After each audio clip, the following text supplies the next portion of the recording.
ketika Hudson Institute menjadi pemrakarsa pelepasan dolar backed by gold. Dunia terdiam. Peristiwa tahun 1971 tersebut membuat dolar menjadi uang terkuat di dunia, bukan karena backed by gold atau memiliki underlying emas. Namun underlyingnya adalah hutang negara lain yang semuanya berbasis proyek, berbasis industri. Amerika melepas emas sebagai jaminan mata uang dolar. Mirip dengan tahun 1920-an hingga 30-an di Jerman sebagai negara kalah Perang Dunia Pertama dan Jepang setelah kalah Perang Dunia Kedua. Keduanya tidak punya emas untuk memprinting underlying mata uang mereka. Tapi underlyingnya pakai mesin perang bagi Jerman, dan bagi Jepang underlyingnya membangun infrastruktur perkeretaapian serta industri manufaktur. Dolar di tahun 1971 melepas jaminan atas emas adalah menggunakan MMT, Modern Monetary teorinya Michael Hudson. Sejak saat itu Amerika menjadi negara superpower pertama di dunia. Tahun 80-an hingga tahun 90-an, Michael Hudson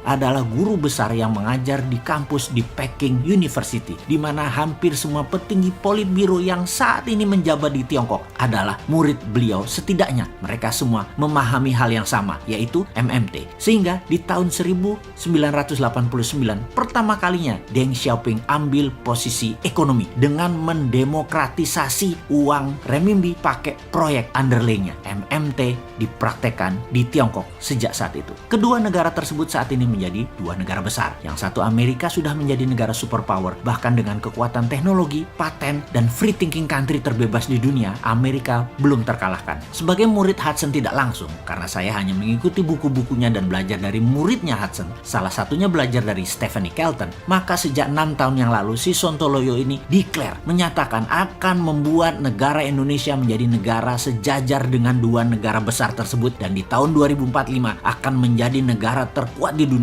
di atas dua negara tersebut. Dan alasannya apa? Alasannya Indonesia memiliki 4 hal yang Tiongkok dan Amerika tidak punya. Amerika dan Tiongkok hanya pakai MMT saja sudah jadi negara besar. Indonesia punya kekuatan lain, yaitu punya sumber daya alam bawah tanah. Itu satu poin. Kedua adalah kekuatan sumber daya alam di permukaan tanah yang subur dan memiliki air yang cukup banyak. Lalu kita punya kekuatan isi laut, itu nomor 3. Dan terakhir, nomor 4, lokasi strategis kekuatan maritim dunia, karena laut di tengah negara Indonesia dilewati 100.000 kapal dagang internasional. Ditambah kekuatan New Economic Model atau MMT atau Mardigonomic, Indonesia pasti menggila pertumbuhannya. Gunakan 4 kekuatan asli alam Indonesia tersebut atau geoekonomi ditambah ekonomi model yang agresif, maka dalam 20 tahun ke depan Indonesia itu game changing country. Saat ini kalau masih old mind yang menjabat dengan polanya ngutang ke asing, nyekek leher rakyat dengan pajak yang tinggi, membatasi free thinking bisnis dengan aturan membelenggu karena aturannya banyak pesanan oligar, maka Indonesia tidak akan berdaulat dan tidak akan menang dengan old mind kayak begini. New mind akan membebaskan berpikir dan bertindak setiap warganya untuk hal yang produktif. New mind melihat potensi Indonesia itu besar. New mind melihat potensi SDM, sumber daya manusia Indonesia itu sangat kreatif. Namun kebijakan politik,